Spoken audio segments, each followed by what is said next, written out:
Now, Joe sometimes gets into trouble when he gets a lead. He typically doesn't think much of the ability of his opponents. He seems to be contemptuous. At one point in time, as the game starts, he'll just hit the ball around saying, oh well, I can always catch up. But that hasn't happened today. He's really concentrating. 7, playing 3. The other side of the issue is when he takes a lead, then he's corroborated in his own mind that his opponent is nothing. And he'll tend to let up again. Sometimes you can't come back. But he looks totally focused now. He's going to try and punish Albert. Joe's missing a lot of balls. Keep in mind now, since this is the early part of the game, Albert will be able to put some points together. But I think as the game goes on and the volleying takes its toll, you're going to find out that Joe will put even more pressure on him and dominate. Wow. How do you make that? He has tremendous movement. He seems to get everywhere. He doesn't seem to be trying very hard. Not many players would have been able to catch up with that ball, but Joe, with his long arms and his graceful stride toward the ball, well in anticipation of where the ball will go, was still able to send the ball cross-court effortlessly and just missed putting Albert out by a couple of inches.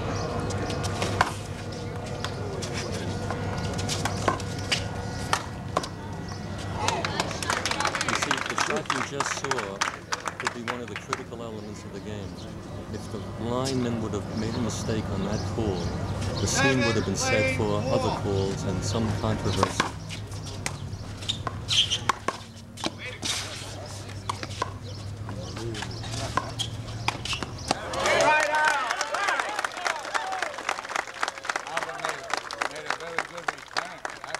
Is that going to be discouraging to him that Not at all. he set it up? No. Not at all.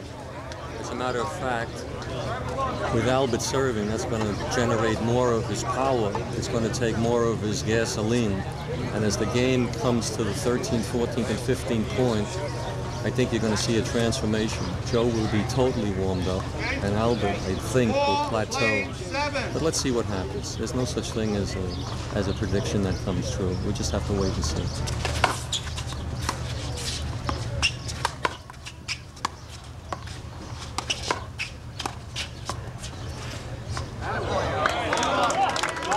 Good move by Albert, but it would be foolish for Albert to try and keep volleying with Joe. 5, playing 7. He's got to go for the low ball and the killer, right? Exactly. Yeah. The longer he stays in the volley with Joe, the more of his chances diminish. 5, 7, 1, 4.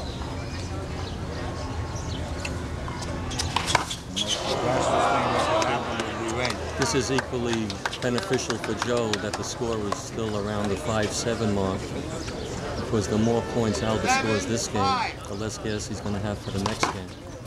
Joe, I think, even senses that. You notice that Albert lost his serve? Okay, now keep that in mind as the game goes on.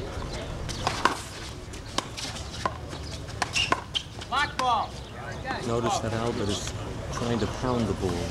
What he should try and do is take the ball off the wall on Durso's return and drop it in front of himself. Even if it's 6 or 8 inches high, by the time Durso would get around him, he could probably score.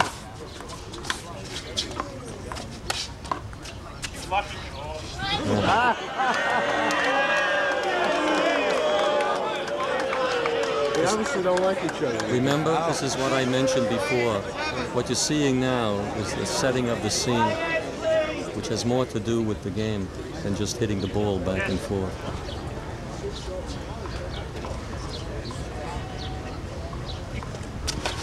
Green.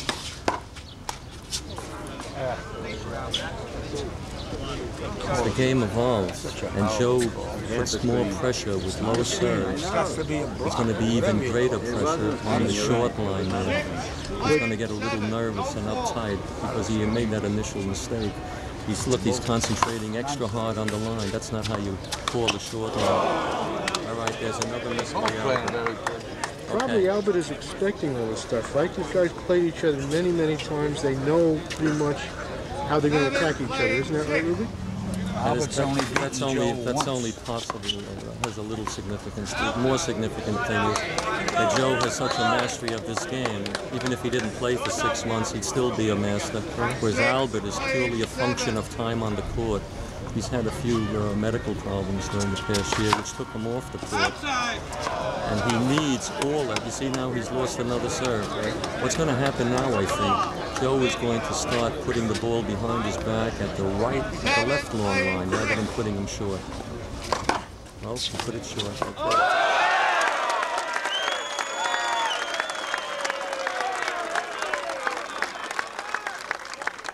See, that's the reason I wouldn't have put that serve short. Albert is still strong. How come he's giving it? Yeah. He was testing him. That's Joe's favorite serve, but you're going to see later he's going to put it behind his back closer to the long line. That's an excellent serve. That's an excellent serve. But what Joe's going to keep trying now is pushing the ball back, trying to lull Albert into a volley. Albert, I think, will still attempt to kill the ball.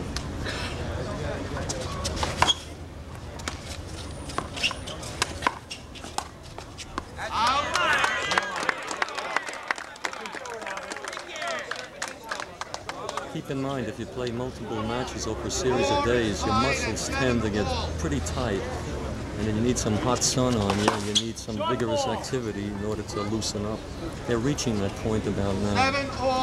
We noticed that they weren't making all the shots. We're missing someone, but they're getting to a point now. The Albert lost his third serve already. This is a straw that broke the camel's back. Now I think Joe may still, I don't know. With his brain, he may still go low. I would go to the left. Okay, that's the serve I'm talking about. And Joe is brilliant at this. The game will now change. Any player, that's his weakness, where you put the ball to the long line, where the man has to extend his arm, and you're smart enough to take it off the wall and just push it down. That was a wonderful return by Albert. He put it high. But remember what I said before, the more volume he does, the more he's going to be in trouble. So this is Joe's strength here. Yeah. He's warming up beautifully. He did this yesterday against Torres the same way. Torres didn't have a shot in the first game. He made a mini comeback in the second with his hop serves. But then Joe refocused and he pretty well took him off the scene rather hastily.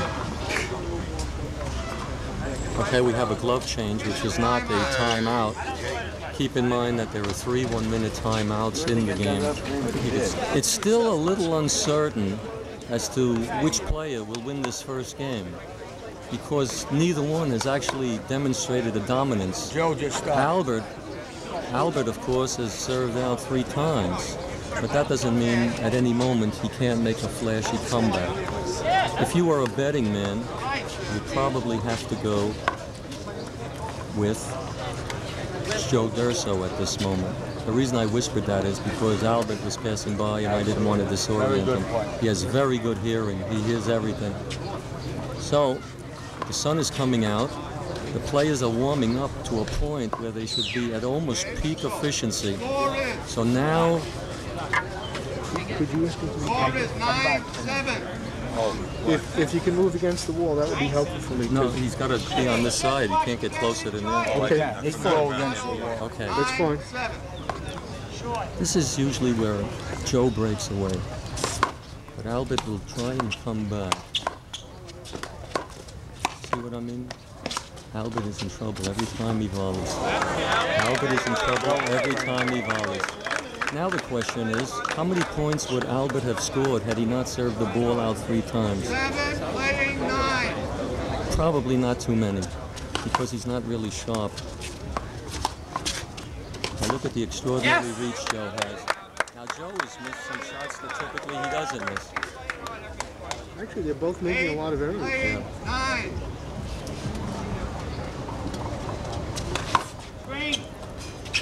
Joe's got to be very careful, as I said before, because it has an 11-point tiebreaker. He's got to be very, very careful.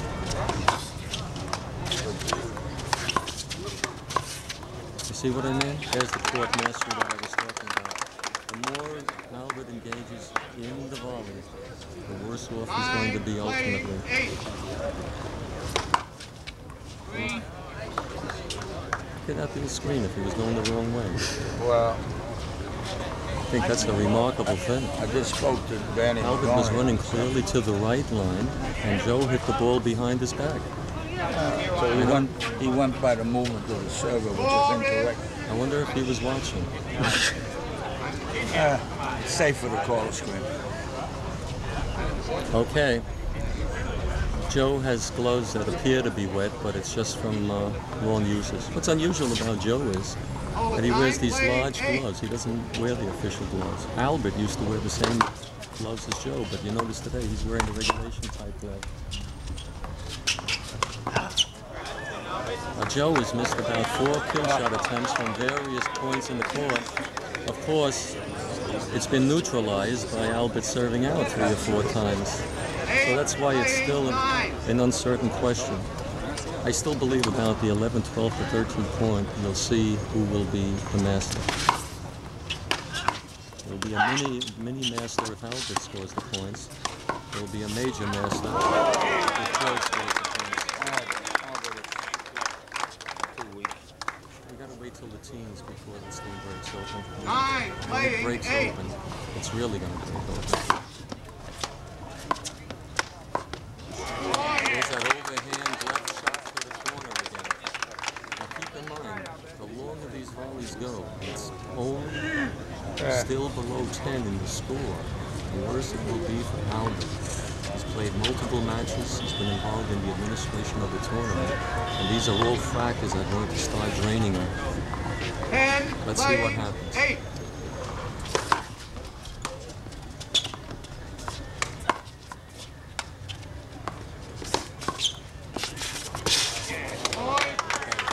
Every time Albert has to stretch and lunge and reach for a ball, it takes twice the amount of energy. This is his second timeout. I say Keep in mind the timeout in some phases of the game doesn't mean for rest. Sometimes a player will use a timeout in order to stop his opponent from multiple scoring. Other times he may do it just to rattle him a little bit. So these are all factors that go into this game. Albert typically hasn't used that tactic. He typically takes a timeout because he's tired. So knowing that, we know that there's going to be a little more pressure. The score is still below 10, and he's already used 2 timeouts. This does not look good for the rest of the game because the pressure of the game is yet to come. But let's see what happens. I'd say between the two of them, it looks a lot more tired than Joe. There's no question about it. Joe has a kind of a nervous walk all the time. He's always walking around, he can never stay still. Is that his character, always to be moving around? I think that's good to do. I don't think you should stand still. I think you should be in slow motion around the court, because if you stand still, your legs can tend to tighten up. Anything can happen, you know? So I prefer to walk around and just towel off and then try and focus on what I plan to do. He seems to have a restless character generally. He really isn't. I think he's the consummate professional in this sport. Wow, beautiful shot. This is the chunk through the game. That's how the game will go. Beautiful shot. You know, it's funny, he swings so easily, he's got so much power. He's only begun to start striking. Joe actually senses now that he has Albert within his grasp. I once saw Joe play Howie Eisenberg on a 4-wall. Eisenberg went to an 8-0 lead, and Joe walked back to the receiving zone and says, "I got him." I looked him in the eye and said, "You must be kidding." And wouldn't you know, he went back in the court and annihilated Eisenberg. He just sensed that he had his man tired. And it's like body language that you look for, too. You watch for the body language. Certain little telltale signs. You see it a lot in tennis, where the player who just missed the shot walks back to his position with his tail between his legs.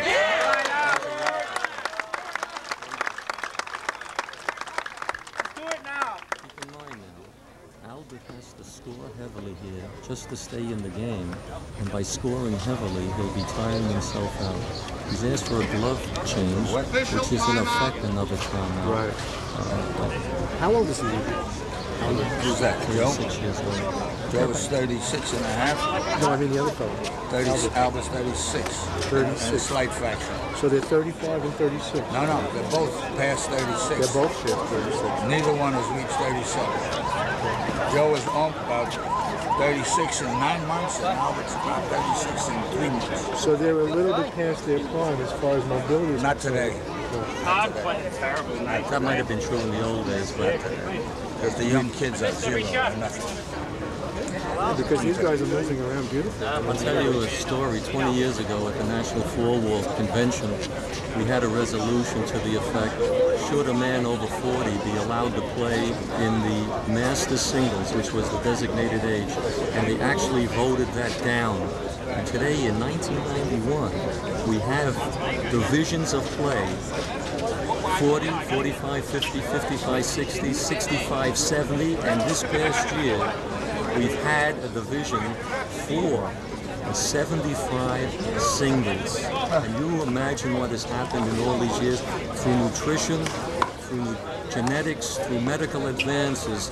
A person who is in his mid-50s today is really not the same person that 20 years ago was in his mid-50s. They were vegetating in their mid-50s years ago. Now they're practically at the prime of life. Same here. These guys are 35 years old. In the old days, you had to be like 20, 21, 22. And then if you were lucky, you would have another resurgence at 25, 26, 27. Because we haven't brought enough new players along in the interim, fellas like this will go on. But it's going to take about another 3 or 4 years before the new players will evolve to take their place.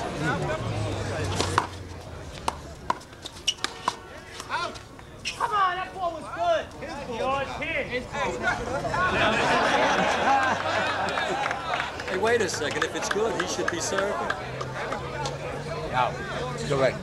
Joe hit it off the court. Albert said it was good. He can overturn it. Albert thought he called the other shot. I was saying Albert's ball was going over there.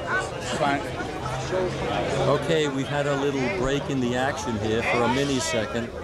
H45. Albert was confused for the moment. Joe hit the ball out on the left side, and Albert shouted out, hey, that ball was good. But he was thinking about it. And now what has he done? He's actually hit it out on the left side. That's the 4th time. Yeah. He knows he's under pressure. He knows he has to play great just to stay in the game. And even if he should come close, it's going to take much more out of him. How come he's not changing his service to a more conservative service after losing 4 points like that? That's the only way Albert knows how to play. He's limited basically to waist and below shot making. That's his style. He usually hits the ball at the same pace all the time. And if you can disorient him with a spin of the ball, like Joe was trying to do before by volleying into different positions, like over his shoulder type, then that disorients him further. But he knows there's plenty of pressure on him. Well, that's a very hard shot to make. And Joe gives a little body English there, like he's really, gee, I can't make this shot. It's not because he thinks he's in trouble. It's because he thinks he should make every shot. That's his real problem. All right.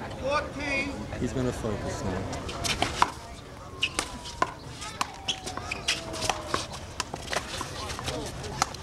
Oh, my. You know, from my viewpoint here, I thought that ball might have All missed the the local line. people are rooting for Albert to win. How come they are, Morris? Because Joe struts around like a peacock all winter. Yeah, well, he's a striker. That's what he is.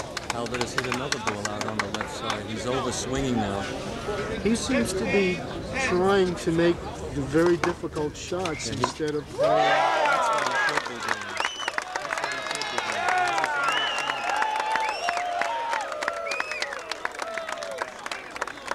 Now, I would say about 90% of this crowd love that shot. And in their hearts, because they're favoring Albert, the underdog, they probably think he's going to rush right to the championship. As I said before, we don't know that.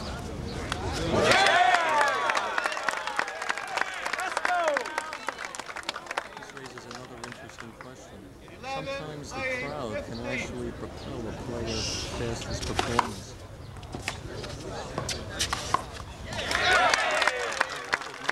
Now it's changed that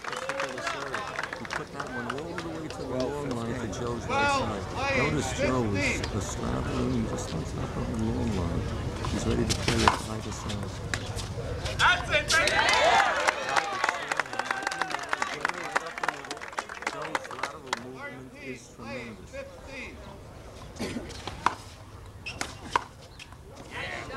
Wow. Of course, the dream sometimes comes to a little bit of a pause. Joe is refocusing now. He says, oh my gosh, what did I do? I think I let this guy back into the game. Here I am, the greatest player of all time, letting this little guy back into the game. I can't let that happen. I'll tell you what, folks. This bud's for you. Watch me go now.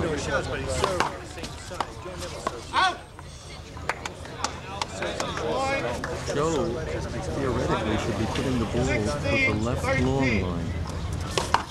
Right there. That's the spot. Okay.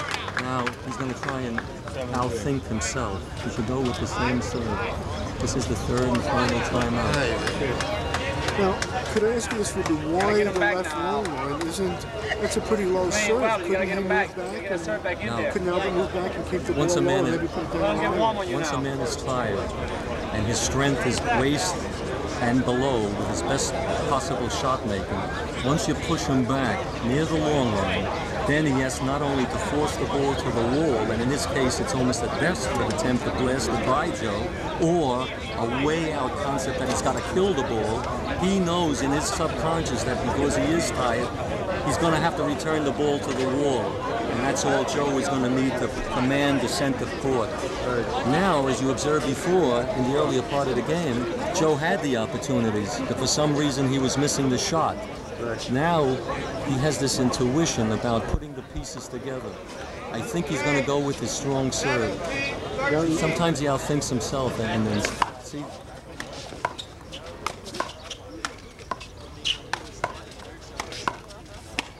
Isn't that brilliant? He's the only champion in all the years that I've watched this game who has the ability to stroke the ball underhand with either hip to either corner. Now that is truly phenomenal. One of the reasons is he has unusually large hands. When he was in a tough match with Torres a few years ago, his large hands allowed him to neutralize Torres' hooks by just pushing it back because he traps the ball in his hand. That wasn't a bad attempt. Albert tried the right thing. He's got pretty good hooks himself, though, hasn't he, on the serve? Albert is very tired now, and those won't show to any consequence. He's just going to try and power his way through the game.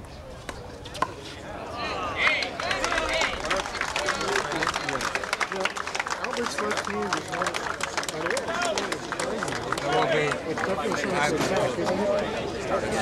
He doesn't have a thinking left hand. He has like a flailing left hand. He's just sort of down the line or all the make the shot. To meet you, so that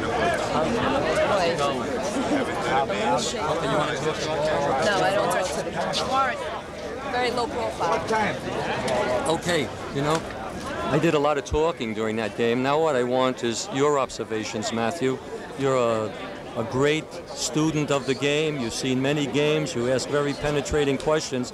What I'd like you to do now is ask me some questions and see whether or not we can make some sense out of this. That sounds good with you. I'm going to hand hold this so I can shoot you with the sword behind it.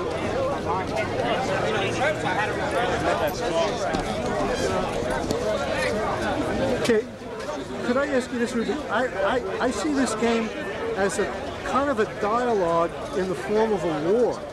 Or, you know, for example, there's almost a kind of an intimacy at the same time there's a gladiatorial aspect to it. They also get to know each other in a curious way. And the thing that interests me about it, I was wondering if you could comment on that, is the kind of intimacy that these two men have after attacking each other for about a half hour. You're striking at perhaps the heart of this game. Most people see it as a purely physical contest. But some years ago I read a book, it was called The Psychic Side of Sport. And it elucidated in the finest form all the different mental and emotional considerations that truly go into this contest that you're talking about. It's almost as if, for a moment, if you imagine each player going outside of himself and looking at the scene and trying to figure out what it is that he must do to win. What happens is an emotional drain many times, which is part of the physical exercise. That's where unbelievable things happen. We've had champions of the past that were wonderful guys off the court, but as soon as they went to a critical level of fatigue, they became disoriented, in many cases became abusive. And it had nothing to do with their character. It was just something where the endocrine system sort of put chemicals into their bloodstream because their glycogen level was at a low, that these different types of orientations became manifest. Now, what does that mean to you?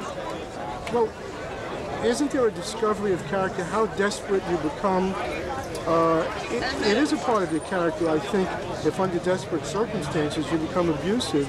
And, you know, in situations like, you know, the ones that we've seen, you can discover aspects or levels of your own character that you didn't even know you had.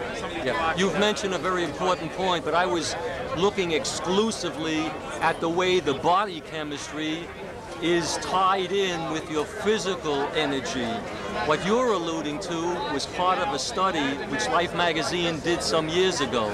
What they said in essence was that the character of the player is actually exhibited on the court. That's what I think. Some person who's an accountant, some person who is a taxman, who concentrates on figures, or a doctor or a surgeon has to be precise, or a dentist who has to be precise in the tooth.